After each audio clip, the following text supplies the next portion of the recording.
नमस्कार साथियों, स्वागत है आपका आपके अपने YouTube चैनल कृषि फॉरएवर में। स्थानीय निवासी की परिभाषा के संबंध में शासन के द्वारा स्पष्ट आदेश जारी कर दिया गया है। आदेश बताने से पहले अगर आप पहली बार चैनल पर विजिट कर रहे हैं तो चैनल को सब्सक्राइब कर लीजिए, बेल आइकन को प्रेस कर दीजिए ताकि जो भी वीडियो बनाता हूँ उसका नोटिफिकेशन सबसे पहले आपको मिल जाए। छत्तीसगढ़ शासन सामान्य प्रशासन विभाग मंत्रालय महानदी भवन नया रायपुर अटल नगर दिनांक 10/10/2022 की डेट में आदेश जारी किया गया है। प्रति है आपका शासन के समस्त विभाग अध्यक्ष छत्तीसगढ़ राजस्व मंडल बिलासपुर, समस्त विभागाध्यक्ष, समस्त संभागीय आयुक्त, समस्त कलेक्टर छत्तीसगढ़। विषय है स्थानीय निवासियों की परिभाषा का निर्धारण के संबंध में जारी परिपत्र दिनांक 17/6/2003 एवं उसमें समय समय पर किए गए संशोधनों का एकजाई संकलन।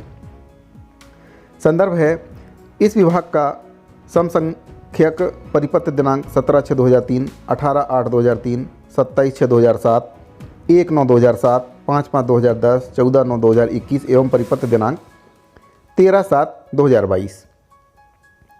आगे बढ़ते हैं।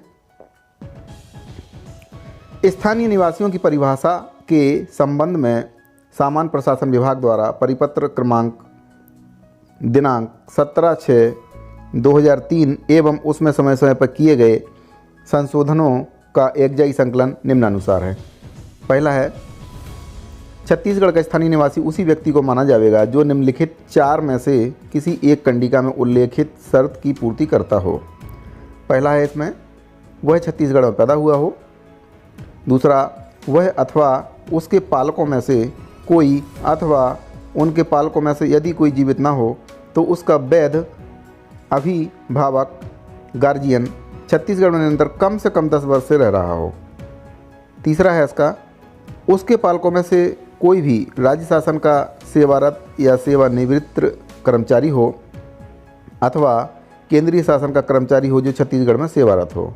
तो इसमें आपका जो उनका गार्जियन है, वैध अभिभावक है, वह छत्तीसगढ़ में कम से कम 10 वर्ष से रह रहा हो, इसका यह शर्त की पूर्ति करता हो, और या वह राज्य शासन का सेवारत कर्मचारी हो या सेवानिवृत्त कर्मचारी हो, इसमें ये शर्त की पूर्ति करता हो।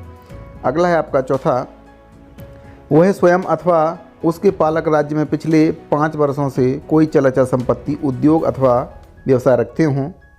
मतलब कोई उनके पास ज़मीन है या कोई व्यवसाय है, कुछ चल संपत्ति उनके पास हो कम से कम 5 वर्ष का, परंतु उपरोक्त के अतिरिक्त निम्नलिखित में से किसी एक कंडिका में उल्लेखित शर्त की पूर्ति भी करता हो। 5वां कलम है इसमें, उसने अपनी शिक्षा छत्तीसगढ़ राज्य अथवा अविभाजित मध्य प्रदेश के छत्तीसगढ़ राज्य में शामिल जिलों में स्थित किसी भी शिक्षण संस्थान में कम से कम 3 वर्ष तक प्राप्त की हो।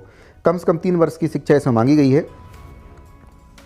6वां है, उसने छत्तीसगढ़ राज्य में स्थित किसी भी शिक्षण संस्थान में निम्नलिखित परीक्षाएं उत्तीर्ण की हों, अर्थात यदि किसी संस्था में प्रवेश के लिए या शासन के अधीन सेवा के लिए न्यूनतम शैक्षणिक योग्यता मान्यता प्राप्त विश्वविद्यालय की स्नातक में उस पर उच्चतर उपाधि निर्धारित हो।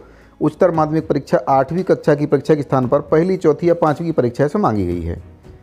यदि किसी संस्था में प्रवेश के लिए या शासन के अधीन सेवा के लिए न्यूनतम शैक्षणिक योग्यता किसी भी विश्वविद्यालय बोर्ड या इंटरमीडिएट, हायर सेकेंडरी या कोई भी समकक्ष परीक्षा निर्धारित की गई हो तो 8वीं परीक्षा के स्थान पर पहली, चौथी और 5वीं की परीक्षा इसमें निर्धारित कर दी गई है।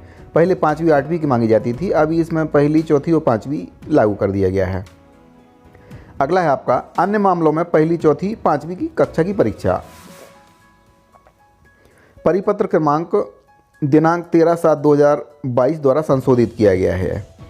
अगला कॉलम है आपका, शैक्षणिक अर्हता संबंधी द्वितीय भाग में से किसी भी शर्त की पूर्ति ना करते हों किंतु आवेदक के माता पिता में से किसी एक को छत्तीसगढ़ का स्थानीय निवासी का प्रमाण पत्र प्राप्त हो। अगर आप कोई भी पात्रता नहीं रखते हैं लेकिन आपके माता पिता अगर छत्तीसगढ़ के स्थानीय निवासी हैं तो भी आपको छत्तीसगढ़ का स्थानीय निवासी माना जाएगा। इसमें स्पष्ट किया गया है, स्थानीय निवासी का प्रमाण पत्र हो अथवा माता पिता में से कोई एक छत्तीसगढ़ का स्थानीय निवासी प्रमाण पत्र प्राप्त करने की पात्रता रखता हो। कोई भी उसमें से एक या माँ या पिता अगर छत्तीसगढ़ की स्थानीय निवासी की पात्रता रखते हैं तो भी आपका मान्य हो जाएगा।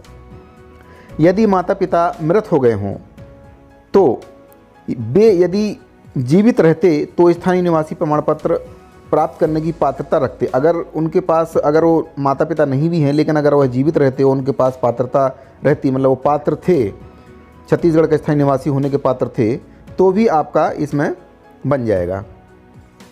तो ऐसा आवेदक भी छत्तीसगढ़ के स्थायी निवासी प्रमाण पत्र प्राप्त करने के लिए पात्र होगा। अगर आपके माता पिता जीवित हैं और उनके पास स्थायी निवासी का प्रमाण पत्र है किसी भी एक के पास, तो भी आपका बन जाएगा। और अगर आपके माता पिता जीवित नहीं हैं लेकिन उनका जो स्थायी निवासी प्रमाण पत्र की पात्रता है वो रखते थे, तो भी आपका इसमें निवास प्रमाण पत्र बन सकता है।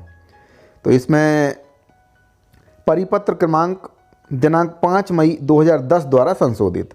तो इसमें आपको मैंने सभी बिंदुओं पर इसको स्पष्ट करने की कोशिश की है। बाकी अगर आपको कुछ समझ में ना आया हो तो वीडियो के डिस्क्रिप्शन में टेलीग्राम चैनल का लिंक दिया गया है, पूरा आदेश वहां से आप डाउनलोड करके अच्छे से इसको अध्ययन कर सकते हैं। तो साथियों, इस वीडियो में फिलहाल इतना ही, मिलते हैं अगले वीडियो में, तब तक के लिए दीजिए इजाज़त, धन्यवाद।